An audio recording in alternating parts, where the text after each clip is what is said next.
September 17, 1948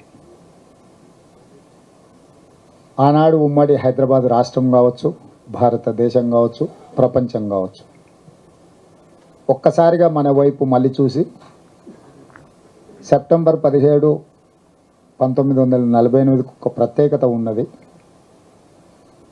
ప్రపంచంలో ఎక్కడ అణిచివేత, ఎక్కడ ఆధిపత్యం ఉంటుందో వాళ్ళకు ఒక స్ఫూర్తినిచ్చే విధంగా సాయుధ రైతాంగ పోరాటాన్ని నిర్మించి 7 తరాలు తన ఆధిపత్యాన్ని, తన రాచరికాన్ని మన మీద రుద్ది, మన మీద పెత్తనం చేసి, మనల్ని అదిమిపెట్టి మన మీద అజమాయిషీ చేయాలని స్వేచ్ఛాయుత వాతావరణం లేని రాచరిక పరిపాలనకు ఆ రోజు విముక్తి కలిగింది.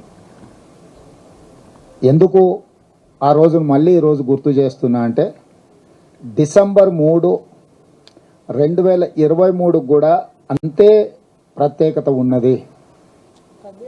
సెప్టెంబర్ 17, 1948కి ఎంత ప్రత్యేకత ఉందో, తెలంగాణ రాష్ట్రంలో డిసెంబర్ 3, 2023 కూడా అంతే ప్రత్యేకత, ప్రాధాన్యత. ప్రపంచమంతా ఇటువైపు అబ్బురపడే విధంగా ప్రజలిచ్చిన తీర్పు ఆ రోజు వచ్చింది. అందుకే అంత ప్రాధాన్యత ఉంది.